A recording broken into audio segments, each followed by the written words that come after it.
¿Sabía usted, mi señora, que cuando hay una ruptura de un vaso sanguíneo, la sangre que se desprende inunda el cerebro y esto se conoce como hemorragia cerebral? Hoy queremos que usted conozca justamente por qué se produce y cómo lo podemos prevenir. Y el neurocirujano, el doctor Francisco Gutiérrez, nos va a explicar esto y muchísimo más. Muy buenos días, doctor, y gracias por acompañarnos. Buenos días, muchas gracias por la invitación. Doctor, ¿qué es una hemorragia cerebral? Bueno, aquí hay que tener claro pues varios conceptos, ¿verdad? Recordemos que la hemorragia está catalogado dentro de lo que la gente le llama los derrames en Costa Rica. Nosotros los ticos lo conocemos más como derrame. Se le habla de derrame tanto al evento, digamos, hemorrágico, el que vos decís que se rompe un vaso, así como a los eventos de isquemia, que un vaso se tapa y produce como una isquemia cerebral y eso es lo que lleva a infartos. Estos derrames o hemorragias cerebrales pueden ser causados por ya sea, la causa más frecuente realmente son los golpes.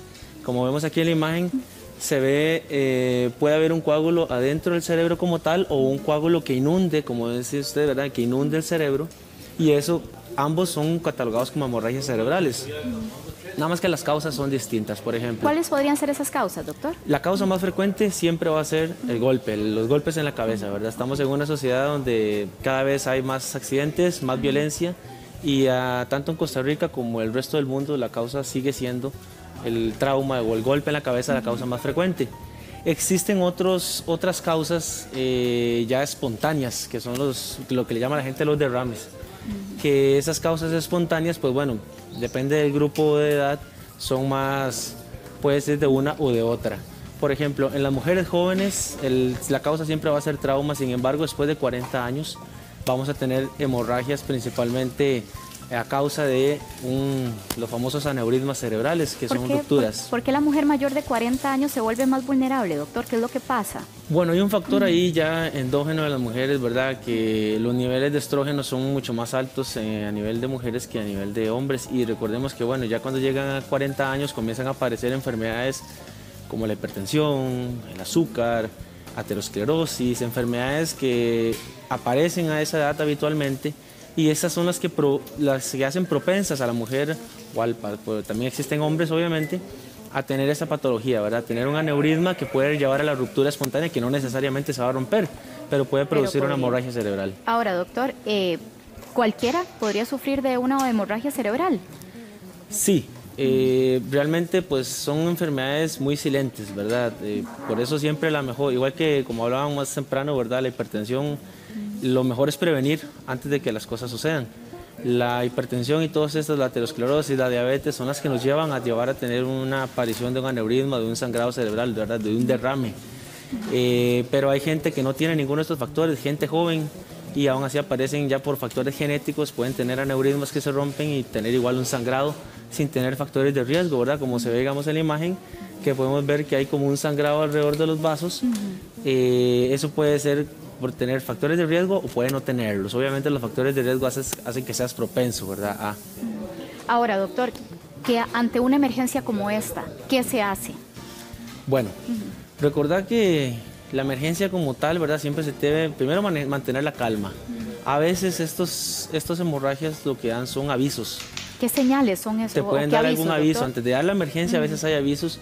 Habitualmente no da avisos, habitualmente se produce un dolor de cabeza súbito, intenso, como nunca lo ha sentido. Y hay veces la persona, si está bien neurológicamente, está despierta, está conversando, a veces no consulta, porque dice, no, es que siempre he tenido migraña. Claro. Pero cuando ese patrón cambia, ¿verdad? Es un dolor de cabeza ya explosivo y eso, ahí sí es donde deben consultar. Lo primero es mantener la calma. En cuanto a los avisos que da esta enfermedad, pues a veces hay unos dolores de cabeza que se llaman cefalea centinela.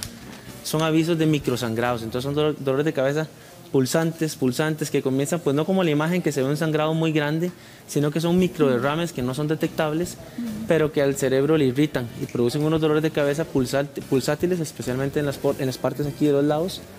Y esos son como avisos que se ha descrito que puede suceder en pacientes incluso 2 meses antes de una hemorragia ya como la que se ve en la imagen, ya un sangrado grande, ya una hemorragia importante que ya eso compromete obviamente el estado y la vida del paciente. Ahora, doctor, ahondemos un poquito en esas características del dolor de cabeza, porque a veces hay señoras que dicen, es que yo siento que me va a dar un derrame, me duele tanto y tienen como una palpitación, sí. Lo describen, el dolor de cabeza. ¿Cómo se describe cuando podría ser, verdad, el aviso de un derrame, doctor? Exacto. Recordemos que por per se la mujer es más propensa a migrañas. Sí. Lo que no es normal es que esos dolores de cabeza que normalmente aparecen desde la adolescencia cambian su patrón. Debería tener un patrón que ya ellas saben, ustedes saben, o incluso los hombres que tienen también migraña, ya usted sabe, le va a dar migraña, ya usted sabe cuál es el tratamiento, ya usted sabe cómo tratarlo. El problema está en cuando esos dolores de cabeza cambian el patrón. Cuando ese dolor de cabeza se vuelve explosivo, súbito, porque la migraña normalmente comienza y va aumentando durante las horas, estos dolores de cabeza son explosivos. Habitualmente se acompañan porque haces un esfuerzo, puede ser que haces algo muy pesado, que estés haciendo ejercicio muy vigoroso, o hay gente que le sucede al meterse en la ducha con agua fría, esos espasmos que suceden. Entonces, estos son las condiciones en las que puede suceder. Esas circunstancias, más un cambio en el patrón de la migraña, que sea explosivo, obviamente ya si compromete alguna movilidad y eso, pues ya eso son cosas muy obvias. Pero a veces se pasan por alto por decir, no, es que siempre he tenido migraña, entonces pues no consulto. Y hay que estar atentos a esos cambios en el patrón. ¿La mujer embarazada, doctor, es común o frecuente que pueda ser? Sí, hay unos factores, como le dije al inicio, hay unos factores hormonales. En los vasos sanguíneos a veces hay estados de la persona, no necesariamente mujer, que hacen que sea protrombótico, o sea, que haga trombos, que haga coágulos. El estado del embarazo es un estado que promueve que una persona tenga trombos en su sistema. Lo mismo sucede por el pico de estrógenos que tienen durante el embarazo. Lo mismo sucede con las pastillas anticonceptivas. A pesar de que se han diseñado nuevas pastillas con microdosis de hasta 15 microgramos, siempre son dosis que no son nada despreciables, ¿verdad? A nivel hormonal. Para tener, y lo mismo con la menopausia, especialmente en la menopausia, cuando sucede una menopausia precoz, le dan de medicación reemplazo a altas dosis de estrógenos, y eso promueve que puedan haber factores de trombosis, más que derrame, de trombosis de las venas. Ahora, doctor, por ejemplo, esas señales, además de que usted decía de ese dolor de cabeza, ¿qué es lo que manifiesta el paciente, doctor? Que usted diga, yo te estoy viendo mal, nos vamos ya al hospital, porque creo que esto es fracción de segundos lo que puede cambiar, ¿verdad? Claro. ¿Cómo queda el paciente después de un episodio? Claro, porque todo esto es tiempo. Obviamente, como le expliqué ahora, el dolor de cabeza explosivo, pero lo que hay que estar atento es si la persona pues comienza con una debilidad de un brazo, que puede arrastrar una pierna. Hay veces que no se dan cuenta y el surco aquí de la boca se borra, entonces la persona tiene desviado un lado de la boca. Comienzan a hablar arrastrado, o más bien está somnoliento, cuando normalmente tal vez la persona no está durmiendo a esas horas y no, tengo sueño y se acuesta, y después tengo mucho dolor de cabeza, se duerme, cuesta despertarlo. Esos son señales de alerta que hay que consultar y no dejarlas pasar. Ahora, doctor, ¿hay algún suplemento, un estilo de vida, ejercicio, alimentación que nos ayuden a prevenir un futuro derrame? Claro, lo más importante es la prevención. Lamentablemente, pues como son habitualmente patologías que suceden ya en edad adulta, al inicio era cuando se podía hacer eso, cuando estaban joven. Por eso se recomienda siempre ejercicio, una buena dieta, evitar obviamente el consumo de esos tipos de grasas que son perjudiciales para la salud. Y esas son las cosas que podemos hacer. Una vez que ya llegamos al grupo etario, a las edades, digamos, de riesgo, pues el ejercicio te va a ayudar y todo, pero lo mejor es comenzar desde antes, por supuesto, para evitar ser propensos a la hipertensión, a la aterosclerosis, a la diabetes, y que eso es lo que nos va a llevar a provocar al riesgo de una lesión o una hemorragia. Muy bien.